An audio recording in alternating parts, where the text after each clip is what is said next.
안녕하세요. 뉴스반장입니다. 네, 오늘 대통령과 잠시 만나 뵙는 자리에서 우리 현장의 민생과 경제가 너무 어렵다는 말씀을 드렸습니다. 정부 각 부처들이 지금까지와는 좀 다른 생각으로 현장에 좀 더 천착하고 좀 정책이나 예산에 있어서 좀 대대적인 전환을 해주시면 좋겠다는 말씀을 드렸습니다. 윤석열 대통령을 향해 거침없는 일침을 쏘아붙인 이재명 더불어민주당 대표.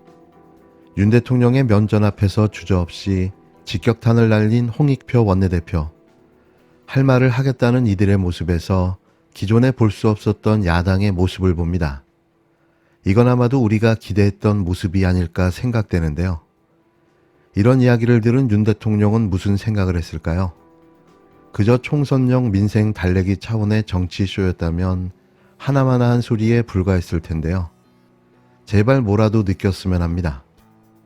지금 자신이 벌이고 있는 민생 파탄, 경제 폭망의 국정운영이 모두가 힘을 모아 이루어낸 대한민국을 무너뜨리고 있다는 사실을 자각했으면 하는데요.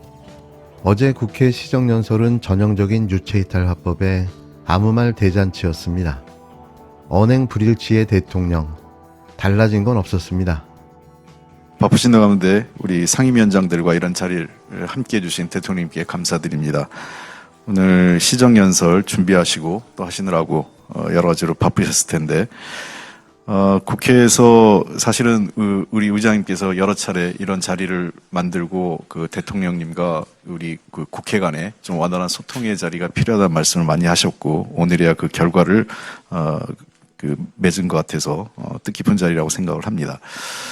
우선 대통령님께서 당선 후 첫 소감으로 헌법 정신과 의회를 존중하고 야당과 협치하면서 국민을 잘 모시겠다 이런 말씀을 하신 걸 잘 기억을 하고 있습니다. 사실은 굉장히 원론적이지만 또 어려운 얘기가 이 말씀이라고 생각을 합니다. 근데 대통령께서 우리 야당에게 섭섭한 것도 있으시겠지만 우리 야당의 입장에서는 안타깝게도 대통령님께서 국회를 좀 존중해 하는 문제, 그 다음에 야당과 협치하는 문제에 대해서 상당히 아쉬움이 큰 부분도 있습니다. 국회에서 통과된 관련 법들에 대해서 대통령께서 협의보다 이후에 단독 처리와 거부권 행사가 반복적으로 이루어지는 것에 대해서도 매우 유감스럽게 생각을 합니다. 조금 더 법안 심사나 또는 예산 심사 과정에서 국회에서의 자율성을 좀 존중해 줬으면 좋겠다. 특히 여야가 서로 협의해서 합의하는 것에 대해서 대통령실이 조금 열린 자세로 수용해 주셨으면 좋겠다 이런 생각을 갖습니다.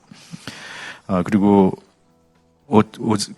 사전 차담회에서도 민생에 대한 어려움을 많이 대통령께서도 강조하셨고 여야 당대표도 말씀을 하셨습니다.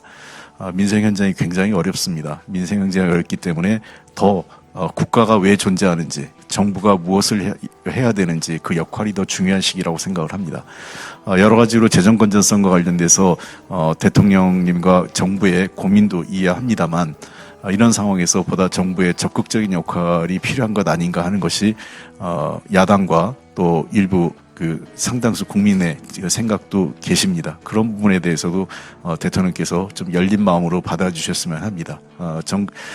삼중 물가나 환율, 유가 여러 가지 삼중고의 어려움이 있는데 금리와 이런 부분에 대해서 정부가 보다 적극적인 역할을 해서 서민과 중산층의 아픔을 좀 위로할 수 있고 그들에게 든든한 버팀목이 국가 재정적 역할을 해야 되지 않을까 생각을 합니다. 마지막으로 말씀드리고 싶은 거는 현 정부 출범하고 이거는 대통령의 책임을 제가 말씀드린 게 아니라 불행한 사건이 몇 번 반복됐습니다. 이태원 참사, 그다음에 오송 참사 등등이 있었는데요. 이런 문제에 대해서 조금 더 대통령께서 따뜻한 손을 좀 내밀어 주셨으면 좋겠습니다. 물론 교회에 가셔서 그런 추모 예배를 보신 건 있지만 현장에서 그분들과 좀 소통하고 그분들의 말씀 좀 들어주시고 그분들의 요구하시는 여러 가지 법과 제도 개선 등에 대해서도 대통령실이 조금 더 여유를 갖고 여야가 협의할 수 있게 해주시면 정말 감사드리겠습니다. 윤석열 대통령은 31일 2024년도 예산안 국회 시정연설을 마치고 김진표 국회의장과 더불어민주당 홍익표, 국힘당 윤재혁 원내대표, 국회 상임위원장단과 함께 국회 사랑채에서 오찬을 함께 했습니다. 윤 대통령은 이 자리에서 국회 상임위원장님들과 이렇게 다 같이 뵙는 건 오늘이 처음이라며 정부의 국정운영 또는 국회의 의견 이런 것에 대해 좀 더 많은 말씀을 잘 경청하고 가도록 하겠다고 말했는데요. 이에 홍 원내대표는 바로 윤석열 대통령의 면전에서 쓴소리를 쏟아내기 시작했습니다. 대통령께서 우리 야당에 섭섭한 것도 있으시겠지만 야당의 입장에서는 안타깝게도 대통령께서 국회를 좀 존중하는 문제, 그 다음에 야당과 협치하는 문제에 대해서 상당히 아쉬움이 큰 부분도 있다고 포문을 열었는데요.